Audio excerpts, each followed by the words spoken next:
So here we are again today walking properties. And of course, because all these big buyers have all of these properties, all of the market that they purchased at, these crazy prices, 10, 20% over market, what it should be.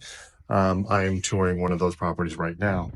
That said, I think it's always funny because if I could summarize the type of properties that these big builders purchase, I call it the worst property in the neighborhood. It's almost like if you can't get an agent to sell the property, or it's the most undesirable property in the neighborhood, you go to these big buyers and they will pay you not only the appraisal value, but potentially 10%, 5, 10% over it.